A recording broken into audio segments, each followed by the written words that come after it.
할렐루야. 오늘은 앞서 행하시는 하나님이라는 말씀을 가지고 은혜를 받도록 하겠습니다. 여러분 모두에게 하나님의 큰 은혜가 주어지기를 축원합니다. 따라합시다. 앞서 행하시는 하나님. 자, 우리의 오늘 말씀은요, 우리가 그냥 가볍게 넘어갈 수 있는 말씀이기도 하지만 이 말씀이 우리에게 주고자 하는 아주 깊고 오묘한 생명의 말씀이 이 속에 담겨져 있기 때문에 오늘 저는 그 앞서 행하시는 하나님이라는 제목을 가지고 말씀을 증거하도록 하겠습니다. 이 세상에 되어지는 모든 일들은 절대 우연이 없습니다. 자, 우리가 모세의 일생을 한번 보면 모세가 태어나고 3개월 후에 나일강에 버려졌는데 그때에 애굽의 왕 딸 공주가 데려다가 모세를 궁궐에서 키워요. 40년 동안 모세가 애굽의 문화, 애굽의 언어, 그리고 애굽 궁궐의 많은 사람들을 만나게 되다가, 그리고 애굽의 군사가 자기 민족인 이스라엘 민족을 학대하는 것을 보고 모세가 그를 쳐서 죽이죠. 그리고 모래사장 밑에 숨겨놨다가 그것이 유대인에 의해서 공개가 되어지게 되고 모세는 자기의 생명의 위협을 느낀 나머지 광야로 도망을 가서 40년 동안 광야에서 목동의 생활을 하고 있었죠.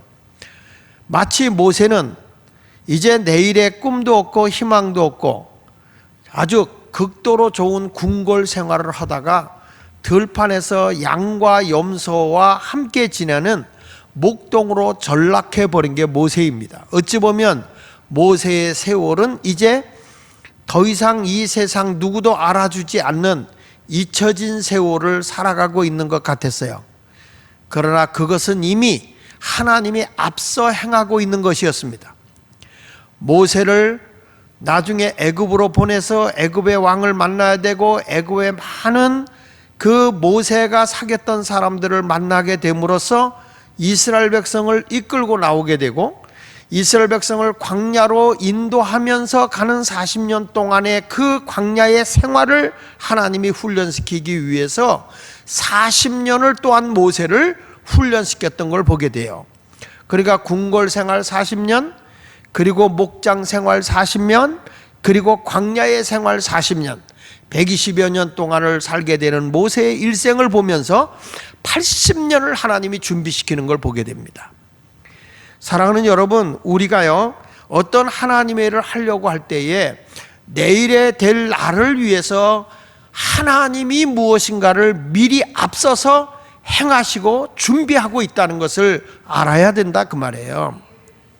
그러니까 때가 찼을 때에는 하나님의 소명과 사명을 위해서 모세를 끄집어낸 것처럼 우리의 인생도 하나님의 계획 속에 반드시 살아갈 수 있게 되어 있다는 거예요. 그래서 우리가 기도하면서 주님 뜻대로 살게 되면 하나님이 준비해 놓으시고 하나님이 나보다 나의 하나님의 영광을 위해 살아갈 수 있는 그 일을 앞서 행하여 준비해 놓고 계신 것을 알아야 된다는 거죠. 본문 내용은 하나님의 그 깊이와 풍요로움을 우리에게 가르쳐 주고 있는데 유독 여기 사도행전 18장 12절에 보면 갈리오라고 하는 이 총독이 등장하게 됩니다. 여러분, 우리가 바울이 2차 전도 여행을 떠나면서 한번 지도를 좀 보여줄 수 있어요? 그 지도에 보면 바울의 2차 전도 여행이 다시 한번 봅니다. 2차 전도 여행이 시리아 안디옥에서 이제 첫 번째로 딱 건너간 게 다소죠. 길리기아 다소, 바로 건너가서 다소로 건너가게 되고, 그리고 거기서 더베를 가게 돼요. 조금 올라가서 더베로 가고 그 다음에 루스드라에서 이고니온, 그리고 이고니온에서 조금 올라가면 비시디아 안디옥이죠. 근데 거기를 그냥 건너뛰어서 두로아라는 곳으로 가게 되죠. 두로아.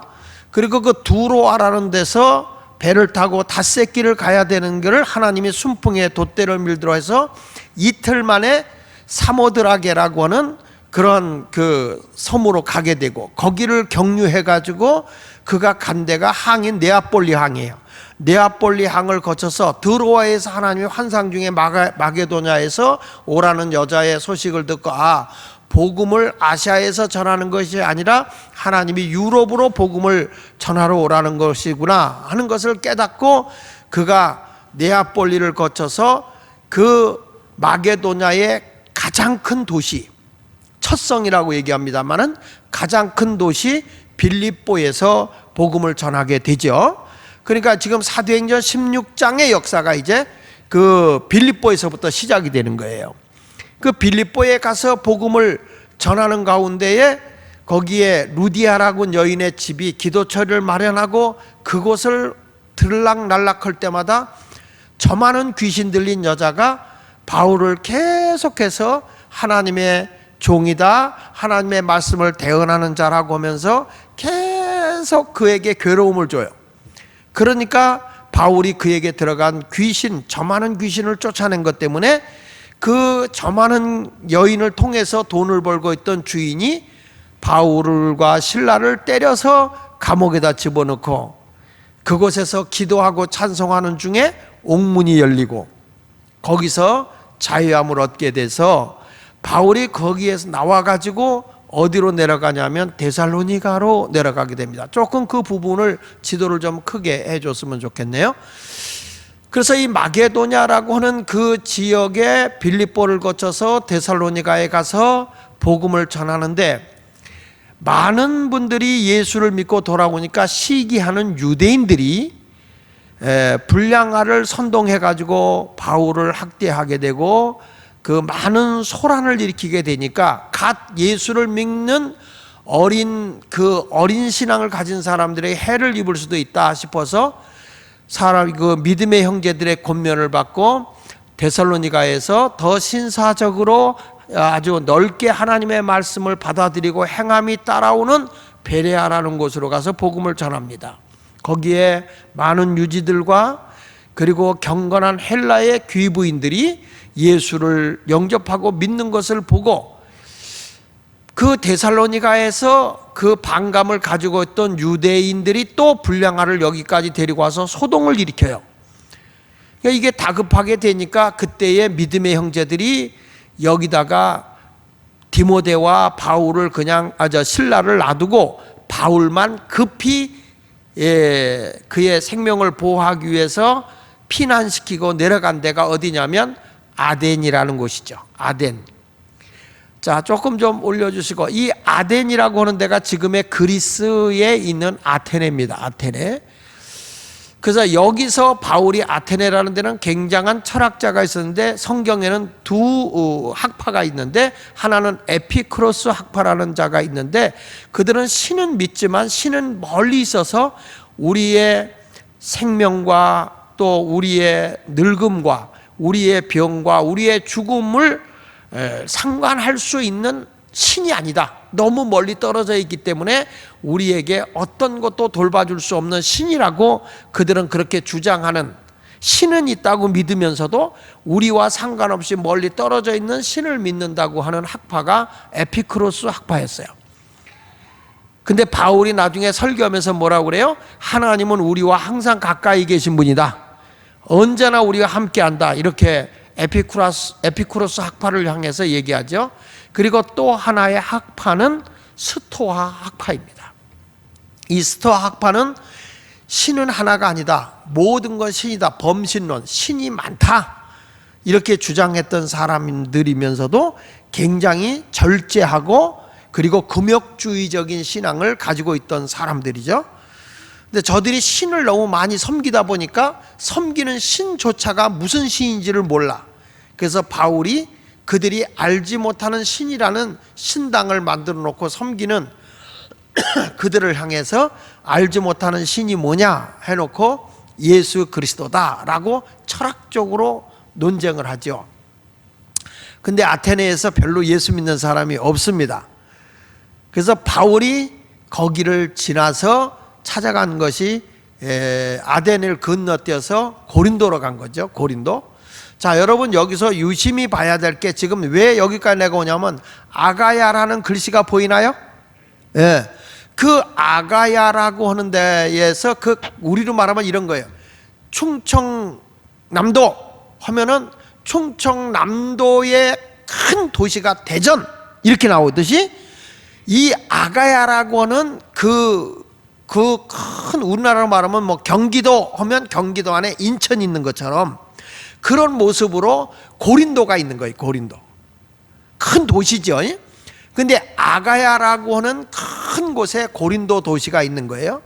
이 고린도라고 하는 곳에 가서 바울이 복음을 전하고 여기서 만난 게 아볼로와 브리스길라 부부 집사를 만나는데 이들은 로마에서부터 이 기독교인들이 추방령을 받고 쫓겨온 사람이에요. 그래서 로마에 대해서 정보를 잘 들을 수 있었고 바울이 그래서 그때 뜨거움을 경험하고 로마에 가서 복음을 전해야 되겠다 이런 열정을 바울이 품게 되죠.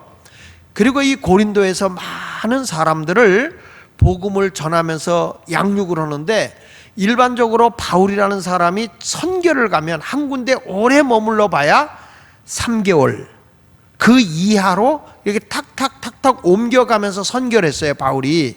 그런데 이 고린도에만 바울이 얼마를 머무르냐면 1년 6개월 동안 복음의 사역을 하는 거예요. 얼마 동안? 1년 6개월 18개월 동안 그 복음의 사역을 하고 있는데 바울이 복음을 전하고 말씀을 강론하는 가운데에서 8에서 9개월이 지났을 때 8, 9개월이 지났을 때 이 아가야를 총관리하는 총독이 있는데 로마로부터 보내진 총독이 있어요. 그 총독이 갈리오예요. 갈리오. 그 갈리오가 바울이 고린도에서 한 8, 9개월 동안 복음을 전하는 동안에 총독이 바뀐 거죠.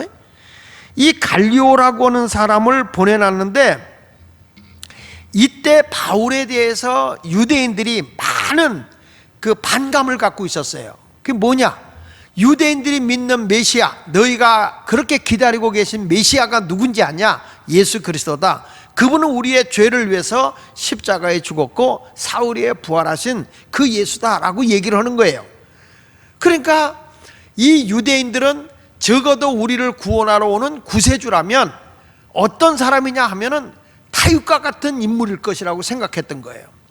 골리앗도 때려 눕히고 로마도 물리쳐 버리면서 막강한 이스라엘의 그 전성기를 가져왔던 다윗처럼 엄청난 힘 있는 분으로 올 거라고 믿고 있었는데 그저 연약한 모습으로 와서 인류의 죄를 위해서 십자가에 죽었다?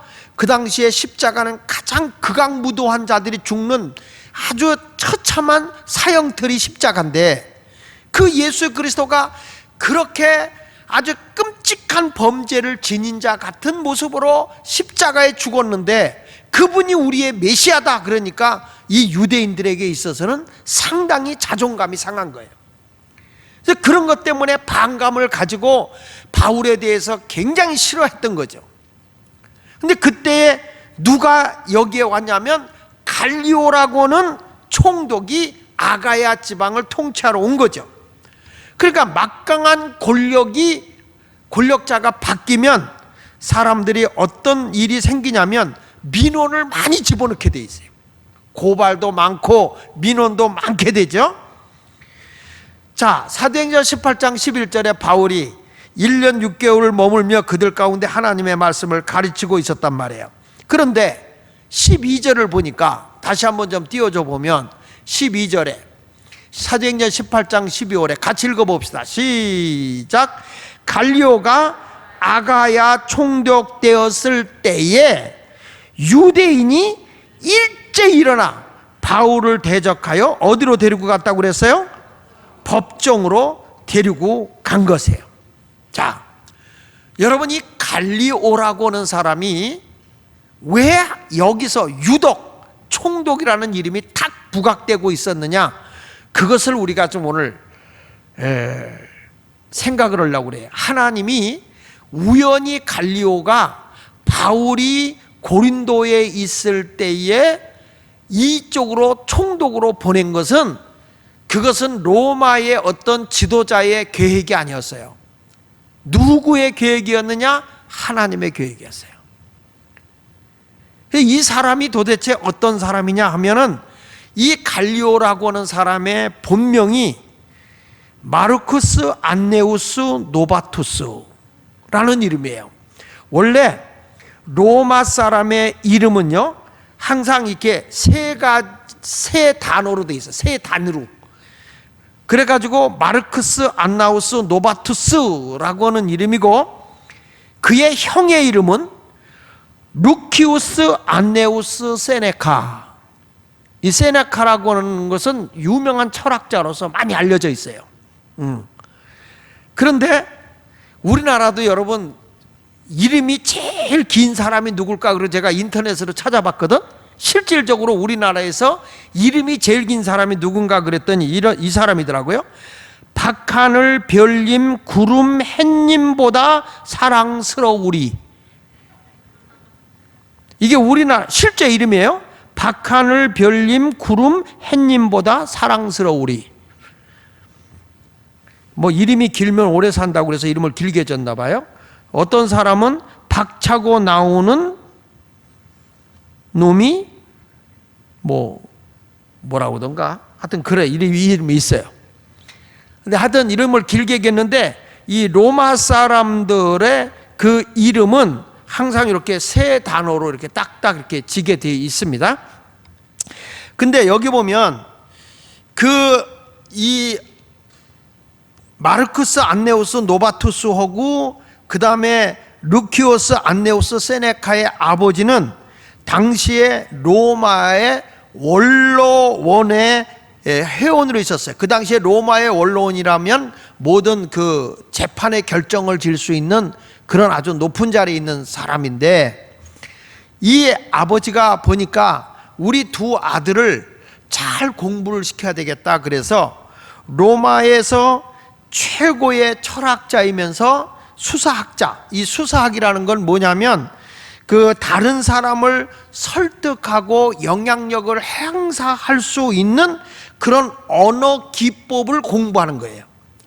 그래서 어떤 사람은 저 사람들을 잘 설득하고 이해시킬 수 있는 웅변까지도 이렇게 잘 훈련시키는 것이 그게 수사학이라는 거예요.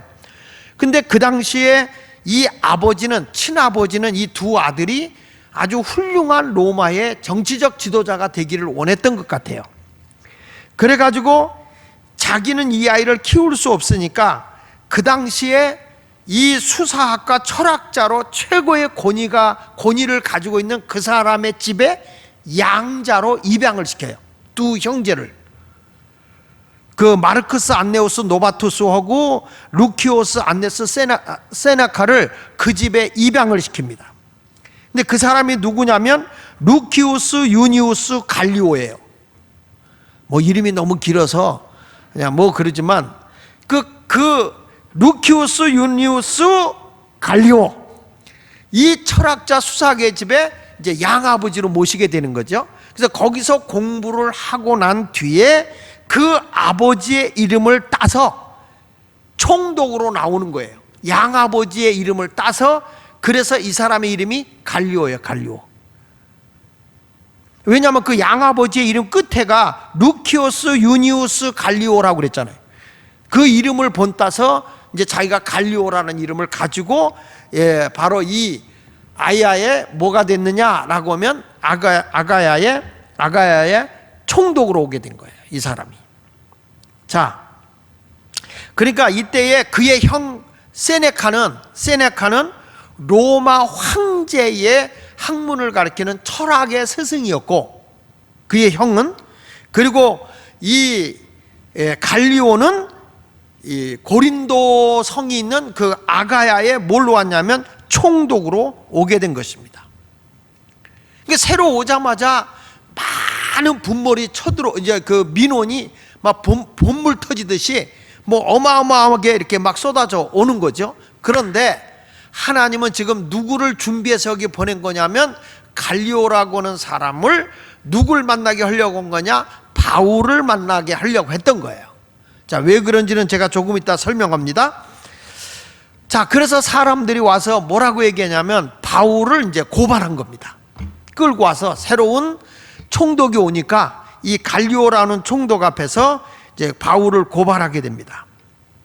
이 사람이 지금 이상하게 우리 유대인에게 맞지 않는 하나님의 말씀을 저버리고 저는 이상한 복음을 전합니다. 뭐 예수 그리스도가 뭐 십자가에 죽었다, 부활했다, 이런 정말 하나님을 모욕하는, 메시아를 치욕스럽게 하는 그런 복음을 전합니다 해가지고 이거에 대해서 고발하게 된 것입니다. 그렇지만 그 당시에 이 로마는 사회 질서를 문란하게 하거나 비윤리적인 문제가 아니면 어떤 종교든지 합법적으로 인정하고 있는 게 로마였어요. 그래서 유대교도 인정을 했거든요. 그런데 지금 이 사람들이 와서 지금 누구를 고발했다고요? 누구를 고발했다고? 바울을 고발한 거잖아요. 왜? 십자가에 달린 예수를 전한다고. 자, 이걸 가지고 고발하는데 보겠습니다. 13절 14절을 같이 읽어볼게요. 자, 시작. 말하되 이 사람이 율법을 어기면서 하나님을 경외하라고 사람들을 권한다 하거늘. 그러니까 사람들이 자꾸 하나님을 믿어라 그러면서 율법을 어기면서 하나님을 경외하라고 한다 하고 바울이 이제 이렇게 고발을 한 거예요. 그랬더니 바울이 입을 열고자 할 때에 누구죠? 누구요? 갈리오가 유대인들에게 이르되 너희 유대인들아, 만일 너희들이 고발한 이것이 무슨 부정한 일이나 무슨 만약에 사회에 무리를 일으키는 어떤 뭐 간통죄라든지 뭐 어떤 문란을 일으키는 뭐 강도질을 했다든지 뭐 이런 것들이거나 아니면 불량한 행동이었으면 내가 너희 말을 들어주는 것이 옳다. 그런데 너희들이 고발한 내용을 보니까 이 로마의 통치하는 법에서 보면 하나도 문제될 거 없어. 바울이라는 사람이 사회적으로 무리를 일으키고 있는 것도 아니고 도덕적으로나 윤리적으로도 문제가 있는 거 아니고 또 이 사람이 어떤 음란한 어떤 행위를 한 것도 아니고 남의 것을 훔친 것도 아니고 강도질한 것도 아니고, 그러니까 이 사람이 별로 문제될 것이 없다. 그러면서 이런 말을 합니다. 자, 15절을 보면 이 갈리오가 하는 얘기 좀 보십시오. 시작. 만일 문제가, 너희들이 고발한 문제가 너희들의 뭐거나 언어와 명칭과 너희에 관한 법이면, 이게 뭐냐, 율법이잖아요. 그러니까 이게 하나님의 그 경외하는 것에 도에 어긋난다. 예수를 전하는 이것이 율법과 우리가 생각한 메시아론과 여러 가지로 생각해 볼 때 이게 맞지 않는다. 그래서 고발하니까 이 갈리오가 하는 말이, 만일 문제가 언어와 명칭과 너희 법에 관한 것이면 너희가 스스로 처리하라. 나는 이러한 일에 재판장 되기를 원하지 아니하노라 하고 그들을 법정에서 쫓아내버렸어요. 여러분, 그 앞절 좀 다시 보세요. 만일 이 문제가 언어와 명칭과 너희의 법에 관한 것이면 너희가 스스로 처리하라. 이 말은 무슨 얘기냐면 이건 로마법에 해당되지 않아. 그러니까 이것이 너희의 종교적인 문제라면 거기서 해결할 거야. 그리고 이 바울에 대해서 고소한 것에 대해서 로마법으로 뭘 한 거냐면 각하시킨 거예요. 이거는 죄가 없어. 이건 사건도 안 돼. 고발되지 않는 거야. 끝! 하고 내쫓은 거예요.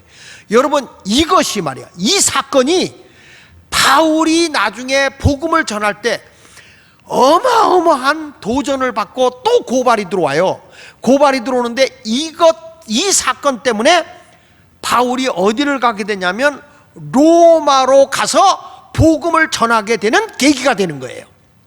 근데 여기서 언어와 명칭과 너희의 법에 관한 것이면 이라고 얘기를 할 수 있는 사람은, 이거는 누구만이 할 수 있는 것이냐면 충분한 수사학, 언어와 설득력과 웅변과 어떤 학문으로 사람을 설득할 수 있는 기법, 수사학을 공부한 사람만이 이것을 사용할 수 있었다는 거예요. 그러니까 이 사람이 아무리 유대인들이 와서 항의를 하고 대적을 해도 그 외치는 건 뭐냐면, 이 유대인들보다 훨씬 능가하게 철학과 수사학을 전문가에서부터 공부한 탁월한 그 총독이 판결을 내려버린 거기 때문에 이들이 갈리오의 판결 앞에 대항할 수가 없었던 거예요. 그러니까 바울은 그대로 나와버리게 되고, 그리고 거기에 회당을 빌려줬던 그런 회당장 소스데나만 잡아가지고서 막 때리는데, 이 갈리오가 뭐 너희 민족이니까 간섭하지 않고 내버려 뒀다, 이런 내용이 오늘 본문에 있는 말씀이라고요. 사랑하는 여러분, 오늘 이 사건을 통해서 분명한 것은 로마의 법이 바울이 복음을 전하는데 큰 보호벽이 되도록 이런 사건을 하나님이 지금 갈리오라는 사람을 미리 준비해서 앞길에 바울이 복음을 전할 때 어려움이 없도록 앞서 행하신 분이 누구냐면 하나님이신 거예요. 이것이 너무 놀라운 일이라는 거예요. 여러분, 내가 주님의 영광을 위해 살아가고 주님의 뜻대로 살아가려고 할 때는 어떤 사람이든지 하나님이 예비된 사람을 붙여주는 거예요. 왜? 하나님의 일이 회방을 받지 않게 하기 위해서, 하나님의 뜻이 어려움이 없이 이루어지게 하기 위해서 하나님은 미리 앞서서 행하신다는 것을 우리는 분명히 믿어야 되는 거예요. 예수님이 복음을 전하고 이 땅에 인류를 구원하려고 할 때에 그의 앞길을 예비하는 세례 요한을 하나님이 예비해 놓으신 것처럼, 우리도 하나님의 나라를 위해서 일하러 가려고 할 때 뭔가 하나님은 준비하고 계시는 거죠. 그러니까 여러분, 지금 내가 어떤 일이 내 계획대로 착착착 진행되지 않는다고 해서 내 시간이 잊혀진 시간이 아니라 하나님의 때를 위해서 지금 하나님은 나도 모르는 사이에 무엇인가를 앞서 행하고 계시는 걸 믿어야 되는 거예요. 그 기간이 길어지고 힘이 들고 어려워진다 할지라도 하나님은 분명히 우리의 가는 길을 열어주신다는 것을 믿어야 됩니다. 여러분이 갈리오라고 하는 사람만이 바로 이 재판에 대해서 지금 얘기하는 건데, 언어, 로고스입니다. 명칭, 오노마, 법, 노모스, 이런 법이라고 하는 것에 대해서 이것이 바울에게 있어서는 별로 로마의 법에 저촉되지 않는다고 그는 수사학을 공부한 사람으로서 이 판결을 확실하게 내려놨다는 것이죠. 그리고 그의 형 세네카가 당시에 로마 황제의 그 지적인 것을 다 가르쳐주고 또 작성해주는 역할을 했던 사람이 바로 이 형이었기 때문에, 세네카가 그의 형이었으니까, 그러니까 갈리오라고 하는 사람은 아주 탄탄한 배경 위에서 이 재판을 할 수 있었다고 하는 것이죠. 그래서 나는 바울의 일생을 하나님의 복음을 전하도록 준비해주는 판례를 남겼다, 이걸 여러분들에게 말씀을 드리면서 우리는 이것을 깨달아야 돼요. 하나님은요, 내가 주님의 나라를 위해서 살아가려고 할 때, 사역을 하려고 할 때 혼자 하도록 내버려 두지 않는다는 거예요. 따라합시다. 사역은, 크게 하세요. 사역은 혼자 하는 것이 아니다. 절대 우리 혼자가 아니에요. 이 바울이라고 하는 사람이 제자들에게 잘 소개될 수 있었던 것은 바나바를 만난 것이고, 바나바가 그 바울과 제자들이 잘 이렇게 관계성을 갖도록 역할을 해 주었고, 그리고 그가 이방 선교를 위해서 큰 일을 하려고 할 때 경제적 뒷바라지를 잘 해주면서 바울을 도와줬던, 목이라도 내놓고 도와줬던 고린도에서 만난 아굴라와 브리스길라도 만나게 한 것이고, 또 실라와 디모데도 만나게 했고, 뿐만 아니라 오늘과 같이 정치적인 위험이 왔을 때 미리 이러한 훌륭한 판결을 통해서 해를 입지 않도록 그 갈리오라고 하는 사람을 하나님이 만나게 해서 판결을 받게 했다는 거예요. 그러니까 이 사역은 악인도 필요할 때 하나님이 붙여준다는 거죠. 그래 꼭 믿는 사람끼리만이 아니라 믿지 않는 사람과도 어떻게 하나님이 도와줄지 모르기 때문에 악인도 필요에 따라서 하나님이 준비해 주신다는 거예요. 할렐루야. 그러니까 여러분들이 하나님 앞에 내 자신을 딱 맡기면서 한 길 한 길을 걸어가십시오. 그리고 내가 지난번도 얘기했지만 한 사람 한 사람 만남이라고 하는 것을 우연히 여기지 말아라. 왜 하나님이 이런 분을 나에게 만나게 했을까? 왜 하나님이 이 사람을 만나서 관계성을 갖게 하고 있을까? 거기에 무슨 하나님의 뜻이 있는 것일까? 무엇이 하나님이 원하는 것일까? 라는 생각을 하면서 인간의 어떤 정력적인 것을 위에다가 생각하지 말고 하나님에게다가 포커스를 두고 초점을 두고 하나님의 뜻을 따라가기 위해서 만나게 해주셨다는 확신을 가지고 살아가야 되는 겁니다. 그러니까 하나님의 사역은 혼자 하는 게 아니에요. 세상 살아갈 때 예수 믿는 사람 독불장군으로 할 수 있는 게 아니에요. 더불어 함께 해야 되는 것인 줄 믿습니다. 그리고 우리는 뭐 교회 가면 훌륭한 평신도예요, 뭐 훌륭한 사역자예요, 이런 얘기 하는데 우리는 그런 사람이 되기 전에 먼저 예수님의 제자가 돼야 돼요. 예수님을 정말 본받는 자, 예수님의 가르침대로 행동하는 자, 이런 훌륭한 제자들이 되어져야 하나님이 쓰실 줄로 믿습니다. 바울은 여기서 많은 사람도 만나고 사역을 하니까 그에게 많은 분들이 바울을 위로해주고 격려해주고 사랑도 주고 그에게 부족할 때 재정도 지원해주고 이런 일을 하면서 안정된 사역을 할 수 있도록 해줬기 때문에 바울은 가는 곳마다 말씀을 전하고 많은 사람을 하나님 나라의 일꾼으로 세워가며 살았던 것이 바울이죠. 여러분, 오늘도 절대 나 혼자가 아니에요. 하나님이 나와 함께 하심을 믿으시면서 오늘 한 사람 한 사람 주님이 나를 위해 예배해 주고 계심을 믿습니다. 이런 믿음을 가지고 나가시기를 바랍니다. 내가 어떤 사업을 한다 할지라도 무엇을 한다 할지라도 하나님이 사람을 만나게 할 것이며 내 기업을 잘 되게 하실 수 있도록 하나님의 영광을 위해서 누군가를 붙여주실 것이다.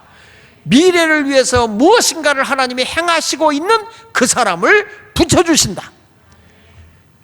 저 사람은 나에게 아무 유익이 없는 사람이야 라고 생각할지 모르지만 그렇지 않다는 거예요. 다 만남을 도와주세요. 그래서 로마서 8장 31절 하반절에 보면 만일 하나님이 우리를 위하시면 누가 우리를 대적하겠느냐? 하나님이 나를 위하시면 누가 감히 나와 도전해서 이길 수 있겠느냐? 절대 아니라는 거예요. 한번 크게 따라해 볼까요? 하나님이 나를 위하신다면 누구도 나를 대적할 자가 없다. 할렐루야. 바울이 고발을 당하고 복음을 전하지 못하게 하려고 유대인들이 아무리 그 고발을 하고 별 법정 소송을 다 걸어서도 결론적으로는 하나님의 일은 계속되어 가고 있다는 거죠. 하나님의 일은 멈추지 않도록 갈리오라는 사람을 통해서 주의 일을 하도록 만들었다는 거죠. 할렐루야. 오늘도 사랑하는 여러분들은 하나님의 말씀을 굳게 붙잡는 성도가 되시길 바랍니다. 자, 그러면 오늘 이 갈리오가 판결한 것이 나중에 어떤 문제가 어떻게 이것이 풀려졌느냐, 사도행전 25장을 잠깐 보겠는데요. 사도행전 25장 6절에 보면, 자 보십시다. 이 베스도라는 총독이, 베스도가 그들 가운데서 8일 혹은 10일 지낸 후에 가이사라로 내려가서 이튿날 재판자리에 앉고 바울을 데려오라. 지금 바울이 또 고발을 당한 거예요. 또 고발을 당했어. 유대인들에 의해서 고발을 당한 거예요. 그가 나오매 예루살렘에서 내려온 누가? 유대인들이 둘러서서 여러 가지 중대한 사건으로 고발을 한 거예요. 그 중대한 사건이 뭐냐? 아까 얘기한 우리의 율법과 다르다는 거예요. 우리가 생각한 메시아와 다르다. 그러니까 갈리오 앞에 고린도에서 고발을 했던 그 고발 사건이 똑같이 지금 가이사랴에서 재판이 벌어지고 있는 거예요.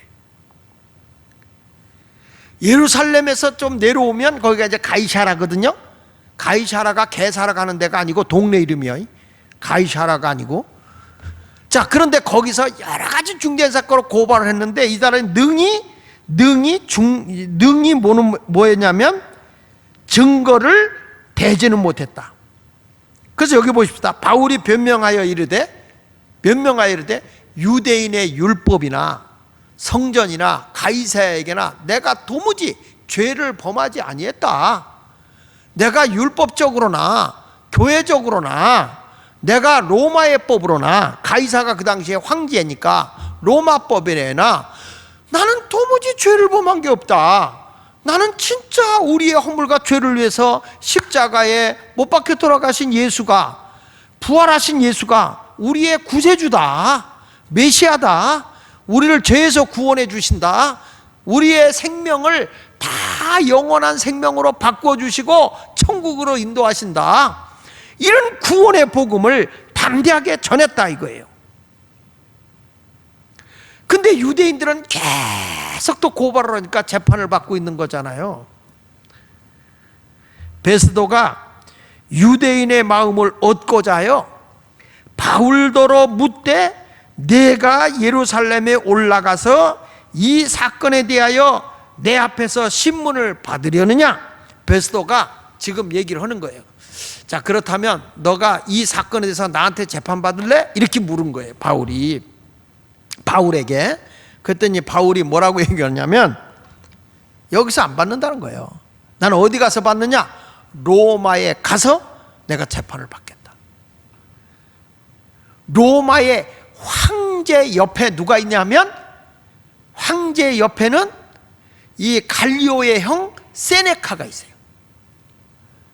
그러니까 이 재판을 할 때 지금 이 갈리오라는 총독이 재판할 때 이거는 무죄요 라고 했었잖아요. 그러니까 여기서 얘들한테 이런 죄를 가지고 이런 걸 가지고 또 재판받고 싶지 않다. 나는 로마 가이사에게 가겠다. 여러분, 바울이 선교지를 로마로 잡고 있는 거예요. 그곳에 가서 나는 메시아 대신, 참된 메시아 대신 예수를 법정에서라도 증거하겠다 이거예요.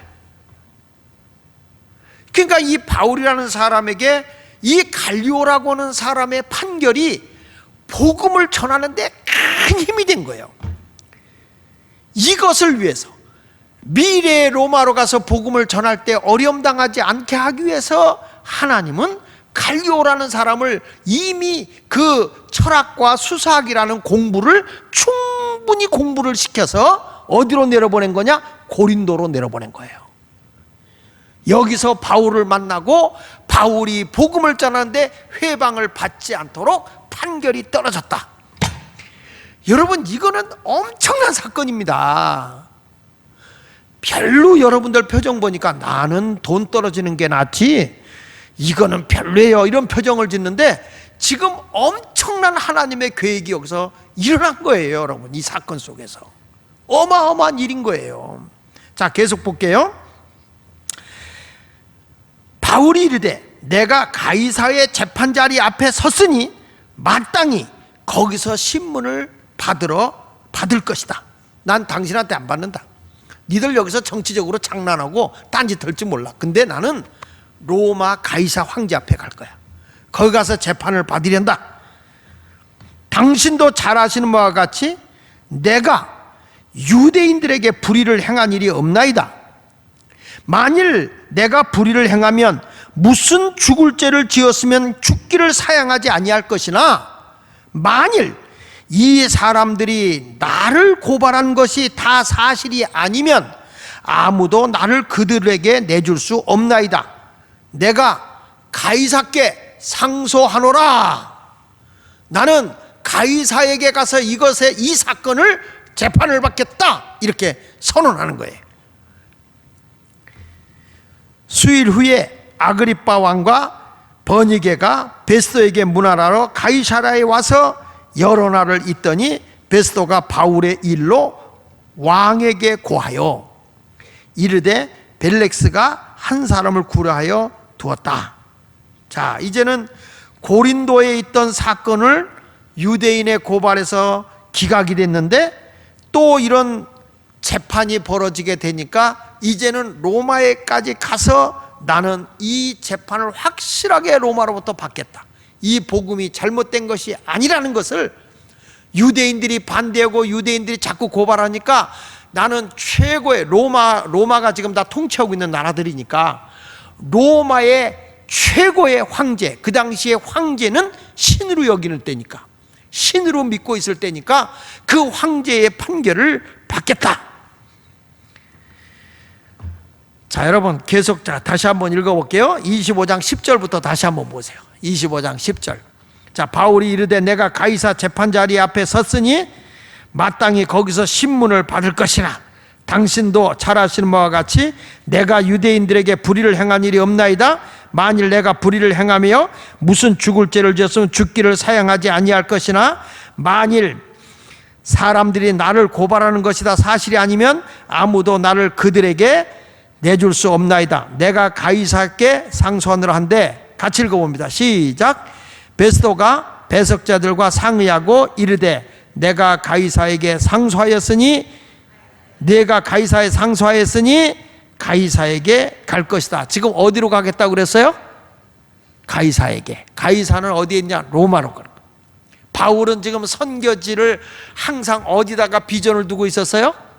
로마에 가서 내가 이방 나라의 복음을 전하겠다고 큰 비전과 꿈을 가지고 있었던 거예요. 그런데 바울이 가는 곳마다 적들도 많고 바울을 죽이려고 하는 사람도 너무너무 많았던 거죠. 근데 이 베스도라고 가이사라에서 재판을 받으면 이 아주 좋지 않은 모략군들에 의해서 잘못된 판단이 여기서 나올 수 있을 것 같으니까 바울은 아니야, 나는 갈리오가 판결한 그 판결을 로마의 본부에 가서 내가 받겠다라고 하는 바람에 로마로 가게 됩니다. 자, 28장 16절을 보니까 이런 말이에요. 우리가 어디에 들어가니? 로마에 들어가니 바울에게는 자기를 지키는 한 군인과 함께 따로 있게 뭐하더라? 허락하더라. 야, 여러분, 하나님의 일은 참 오묘한 게 바울이 그렇게 로마를 가고 싶었는데 선교비도 없어, 뱃삭도 없고, 근데 하나님은요 공짜로 가게 한다고. 죄수의 몸으로 이제 로마로 재판받기 위해서 그것도 로마의 군인이 딱 바울을 경호하면서 안전하게 지켜가면서 로마로 가는 거예요. 뱃삭 안 들었습니다. 경호까지 붙었습니다. 로마의 황제 앞에까지 갈 수 있게 됩니다. 여러분, 이런 것이 하나님의 위대한 역사라는 거예요. 내가 어떤 비전과 어떤 꿈을 가지고 가게 되면 내가 노력하면 노력할수록 더 안 돼. 그런데 하나님의 뜻에 맡기고 하나님 앞에 비전을 두고 내가 주님의 영광을 위해서 살게요, 하나님이 기뻐하는 일을 위해 살게요 라고 하게 되면 하나님이 희한한 방법으로 나보다 앞서 귀한 일을 행하신다는 거예요. 전혀 의심하지 마시고 하나님은 내 갈 길을 다 예비하고 계시다는 것을 믿으시기를 바랍니다. 할렐루야. 그래서 악인도 때에 따라서는 하나님이 사용한다는 것을 의심하지 마세요. 나에게 필요하다 그러면 악인도 때에 따라서 하나님이 쓰는 거예요. 공중의 새 한 마리도 하나님의 허락이 없이는 이 땅에 떨어질 리가 없어요. 그래서 범사에 감사하고 살아야 돼.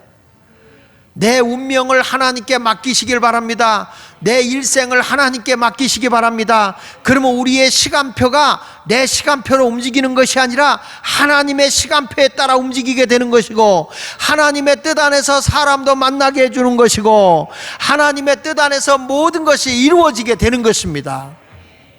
그러니까 이런 사람도 만나보고 저런 사람도 만나보면 그 사람을 통해서 일이 될 수도 있고 안 될 수도 있고 하는 거야. 그렇지만 그게 나중에 가서 보면 다 유익함을 우리에게 가져다 주는 줄로 믿으시기를 바랍니다.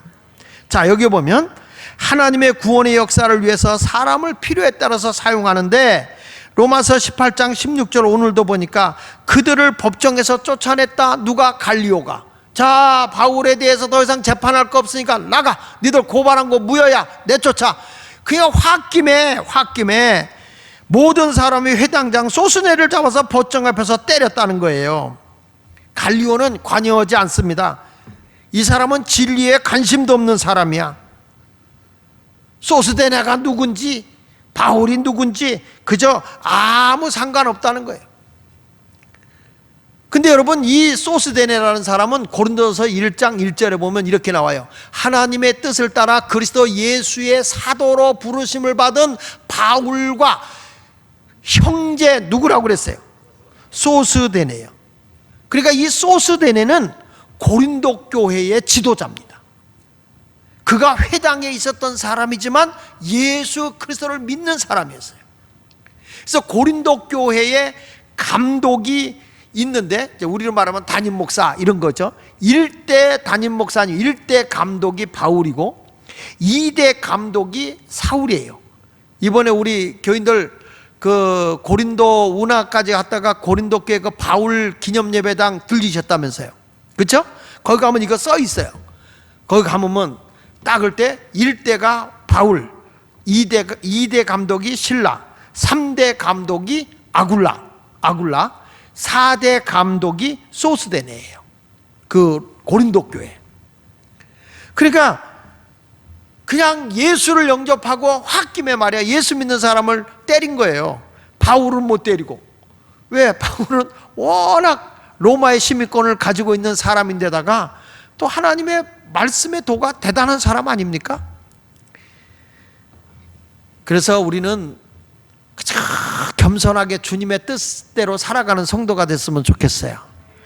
유명한 주석학자인 앤드류 머레이라고 하는 분이 이런 말을 했어요. 겸손이 뭐냐? 겸손은 내게 일어난 어떤 일들에 대해서도 이상하지 않게 여기는 삶의 태도다. 한번 따라해 봅시다. 겸손이란 내게 일어난 어떤 일들에 대해서도 이상하게 여기지 않는 삶이다. 내 계획과 내 뜻대로 되지 않아도 뭐 하나님이 다 알아서 더 좋게 해주실 걸 믿습니다. 이렇게 살란 말이야.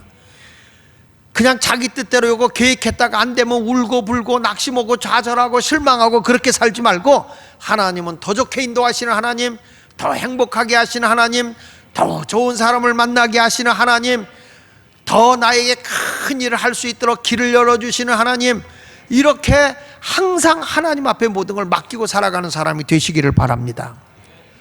저도 이 신당동으로 교회를 개척하러 오기 전에 시골에서 목회하다가 평택을 가게 됐는데 거기가 막히더라고요. 거기 못 가게 돼. 그래서 구이동에 개척을 하려고 계획을 했는데 거기도 안 돼. 근데 우리 친구 목사가 법원리에 거기에 교회에 나도 초대받았는데 너 같이 가보자. 같이 가서 너를 택하면 네가 가고 나를 택하면 내가 가자. 그래서 둘이 같이 갔다가 나는 떨어지고 그 인간이 됐어요. 그런데 내가 올 수 있는 게 어딘가 그랬더니 하나님이 결국에는 신당동으로, 이 중앙시장으로 하나님이 나를 몰아치더라고요.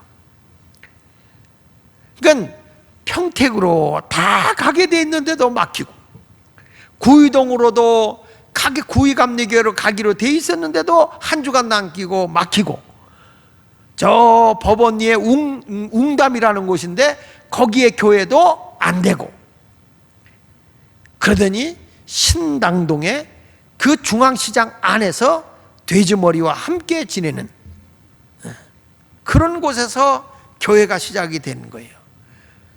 근데 지금에 와서 보니까 그 세월이 40여 년이에요. 다음 주일이면 40주년이네요. 이런 모든 것을 우리가 생각해 보면서 우리는 어떠한 일들에 대해서도 전혀 이상하게 여기지 말아라. 그게 겸손이다. 하나님은 우리의 길을 인도하고 있는 거예요. 모든 일에 대한 주권자가 하나님이심을 믿고 나가는 자가 되어야 할 줄로 믿습니다. 아니 왜 바울이 고린도에서 1년 6개월을 머무냐는 거죠. 다른 때 같으면 그저 3개월도 안 걸려서 딴 데로 선교하러 옮기고 또 선교하러 옮기는데 고린도에만 1년 6개월 동안 있는 가운데서 8, 9개월이 지나는 과정에 갈리오라고 하는 총독이 바뀌고 그를 통해서 재판을 하게 되는데 그것 때문에 결국엔 로마에까지 가게 된 것이고 그로 인해서 로마에서도 이 유대인의 문제가 되지 않아요. 사랑하는 여러분, 모든 인생의 사건은 하나님의 손에서 움직여진다는 걸 믿으시고 하나님께 맡기고 살아가는 성도들이 되시기를 축원합니다.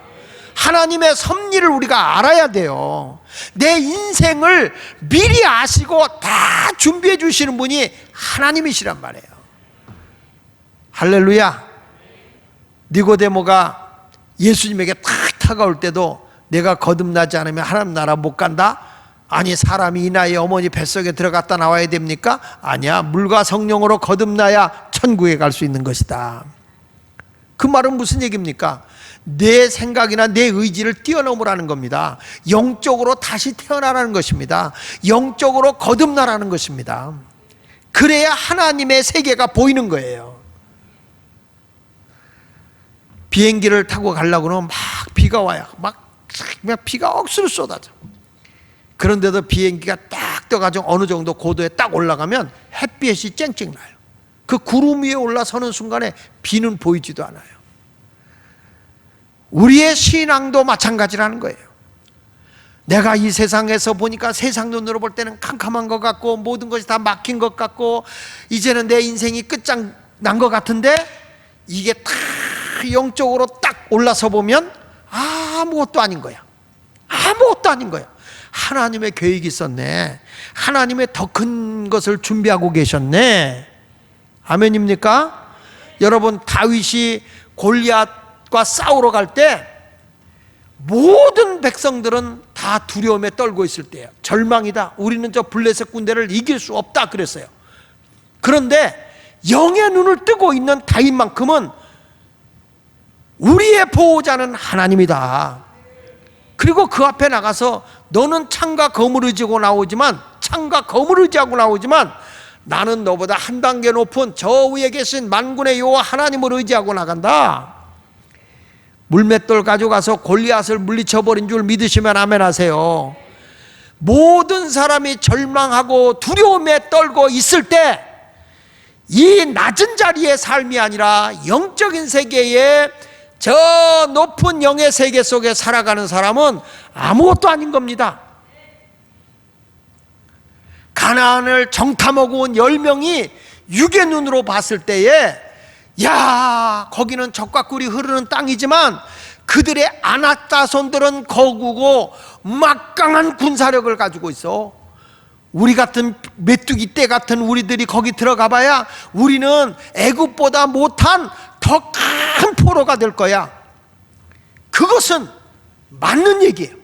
사람의 눈으로 봤을 때, 사람의 현실적인 모습으로 봤을 때는 확실히 맞는 말이야.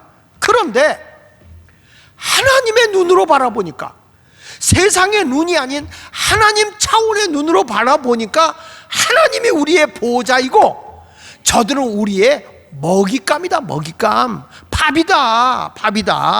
그렇게 아멘 해가지고는 하나도 안 되겠다. 저건 하나님의 관점에서 보니까 우리의 밥이다. 지금이라도 우리 가자. 그 말 하니까 너 우리 다 잡아서 포로 되게 하려고 그러냐? 돌을 들어서 이 여호수아와 갈렙을 때려 죽이려고 그런 거예요. 근데 이들은 막 속이 터지는 거야. 그래서 옷을 막 찢어가면서 아닙니다. 우리의 보호자는 하나님이십니다. 저들에게는 보호자가 없어요. 우리의 보호자 하나님이 계시다고요. 그 하나님을 의지하고 가면 됩니다. 이깁니다. 결국에는 가나안을 정복한 자가 하나님의 차원에서 믿음으로 밀고 간 자가 가나안을 정복하는 거예요. 나보다 앞서 행하시는 하나님을 바라봐야 할 줄로 믿습니다. 오늘도 우리는 하나님을 믿는다 하면서 아직 하나님의 섭리와 하나님의 계획을 알지 못하고 낮은 자리에서 절절절절 매고 있는 삶을 우리는 살고 있어요. 저를 비롯해서 우리 모두가 그런 것 때문에 낭망하고 좌절하고 있는 거예요. 갈리오라고는 이 총독을 여기까지 보내신 것은 하나님이 내일의 복음 선교의 승리자가 되기 위해서 그들의 그 고발당한 것을 판결로 끝내버리기 위한 하나님의 준비된 사람을 보낸 거라고요. 이 사람이 하나님을 잘 믿는 사람도 아니에요. 관심도 없는 사람이야. 그러나 하나님은 그를 통해서 복음을 전할 수 있는 자유를 준 거란 말이에요. 이것이 오늘 우리에게 주신 하나님의 아주 귀한 메시지인 겁니다. 성도 여러분, 지금 무엇이 힘들고 어렵습니까? 무엇 때문에 절망하고 있습니까? 육의 눈에 머무르지 말고 차원 높은 영의 눈으로 멀리 하나님의 세계를 바라보십시오. 그러면 우리는 승리할 수 있습니다. 정복할 수 있습니다. 하나님의 계획 속에서 우리는 날마다 룰룰랄라하며 기쁘게 살아갈 수 있습니다. 승리하며 살아갈 수 있습니다. 오늘부터 현실을 보지 말고 하나님의 각도로 하나님의 세계를 바라보면서 가슴 피고 당당하게 찬송하며 기뻐하며 아멘도 씩씩하게 하면서 강하고 담대하게 나가는 우리 모든 성도들이 되시기를 예수 이름으로 축원합니다. 끝. 박수로 하나님께 영광 돌립시다.